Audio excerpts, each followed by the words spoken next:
I got this skateboard, and everywhere I would go, especially as I got older, there was a community. And there were people there, and there was, skate at that time, there weren't skate parks, there were skate spots, and I would, like, start going and hanging out, and whether it was Virginia or New York or even New Hampshire, for gosh sakes, all these things, there was always like a micro skate scene. And because of that, if everything I described of having to adapt and get used to being the new high school kid and all, and it was so difficult, like, to get in there with, like, whatever, the jocks and the popular kids or what, but skateboarding was, like, communal. So, like, even now, I barely know anyone I went to high school with Mm. or junior high. Like, there's a few people out there. I could, like, literally count them on this hand, and I still, like, it's funny, that's why I like Instagram. I still DM and talk to some of these people. So, I've got to do a shout out to Manuel Bandy and X-Man, and there's, like, people that, like, were not actually skate people. They were, Mm. like, different. It was different.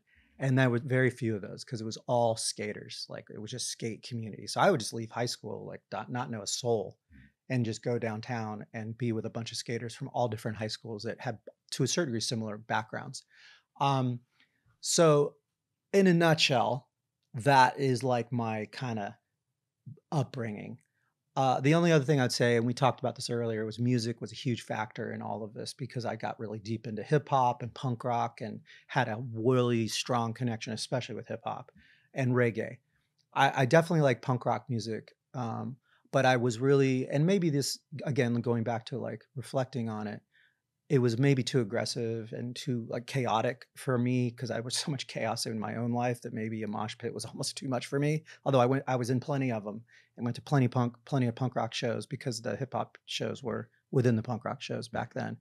So, um, I loved rap. I loved hip hop. And that also became a big part of, like, this life that I'm describing.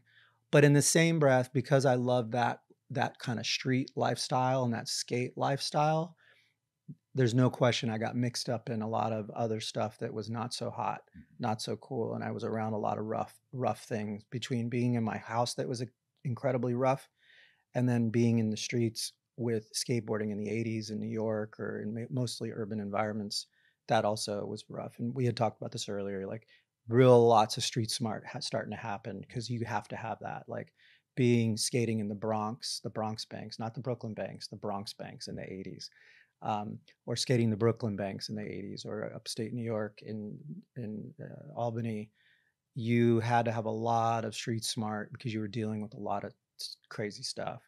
And you kind of combine that with the punk rock hip hop community, and you start getting uh, a lot of character building, right? So, kind of fast forward, with I'm skipping over college and all that stuff because I want to get to Element. Um, what happened with Element was more so that I had such a crazy taste in my mouth of, like, wow, this culture is pretty fucked up. Like, I have had friends that died. I've saw things that were crazy. The fact that, like, drinking and drugs and partying and pretty much, like, wildly out of control shit happening within the skateboard community. Um, and that's okay. Like, I understand a lot of it. I participated in a lot of it too. But there was a time as I got older and I had seen so much loss and pain, especially within my own personal life, that I'd become a bit of a workaholic, and maybe that's something we can talk about if you want. Mhm. Um, and I was like, okay. At that point, I was an artist, and I talked about that earlier. And I was doing a lot of art and doing. I was a good skater. I had been sponsored. I knew what it was like to travel.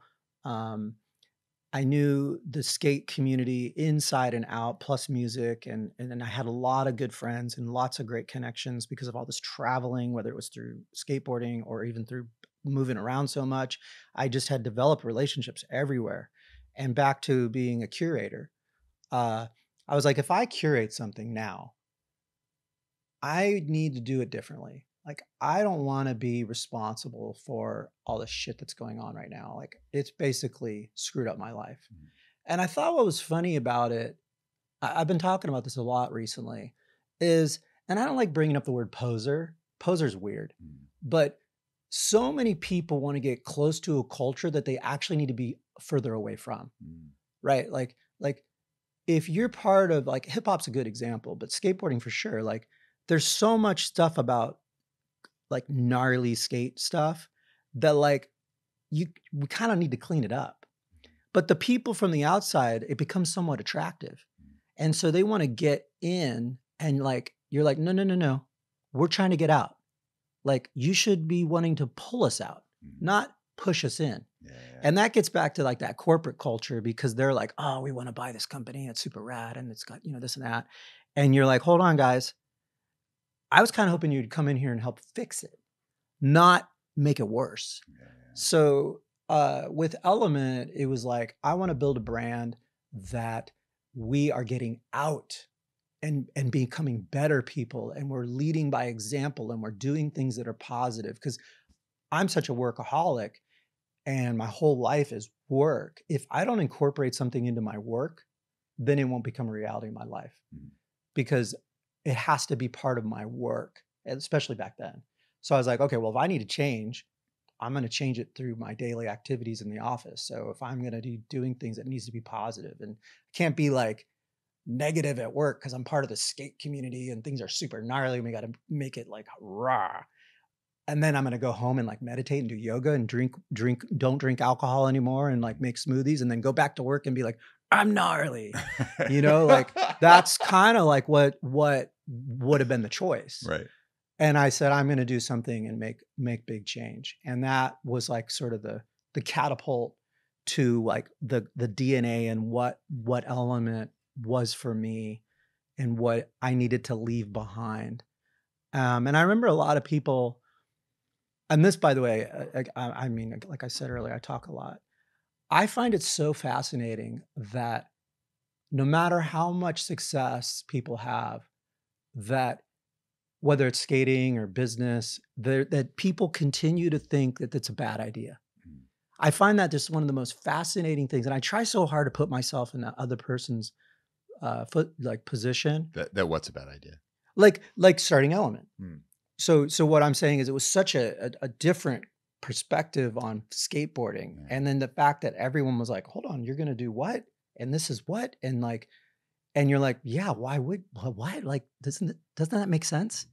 And they're like, no, like, and the amount of team riders and partners and things throughout my life that people like exit or like aren't into it and leave or question and stay and question and stay. And then you're like, hey, you've been here for this long. You're still questioning this? Yeah. Like, didn't your check clear? Mm. Like, so last time I checked, the money's still hard, correct? Yeah, but it's still a bad idea. Well, then get the fuck out. Yeah. So I don't know. I just deviated. Wait, can I hit on that, man? Sure. I was talking about my old company, the old company I worked at. I was like this total clown car. I was the worst version of what you just said, though, right? Like I'm this dude in there that's like, this is bullshit. We shouldn't do this. Bad culture. And I wasn't wrong. Like I wasn't wrong, but I also was only filled with opinion.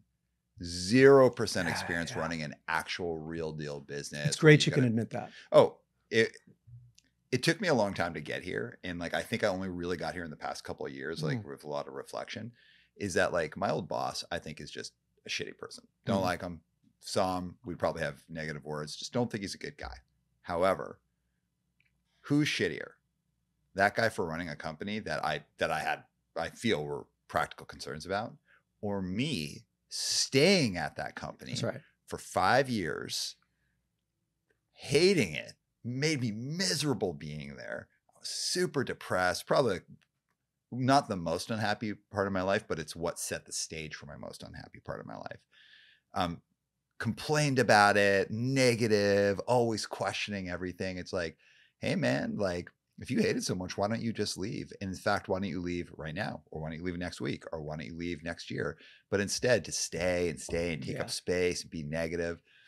And I'd like to say that I was helping set the company up for what I think they've gone on to become, and which I believe is a better company. I think I might have played some role in that. Or maybe that's just my ego saying like, hey, you were helping them become a better company. And I can't say whether or not they are a better company, but my rationale at the time was like, I'm going to have the hard conversations. I'm going to point out the flaws. I'm going to do this stuff. I'm going to help them change. Yo, it's not your company, man. Like, why are you staying here? Why are you being that squeaky wheel that no matter how much grease gets put on there, you're Yeah. still squeaking? And one of the things, I guess, is to suggest to people who are listening here, it's like, hey, like, there's nothing wrong with thinking your company's not cool. Like, there's problems with your company, and there's nothing wrong with bringing up challenges and to work to make them better. But maybe the question you should start with is, will I actually be okay here? Will I ever be happy with this, or will it be problem after problem after problem? Because maybe I'm not supposed to do this, or maybe I'm not supposed to be here. Because if everything's an issue for you, but the money's okay, then who's really the bad guy here?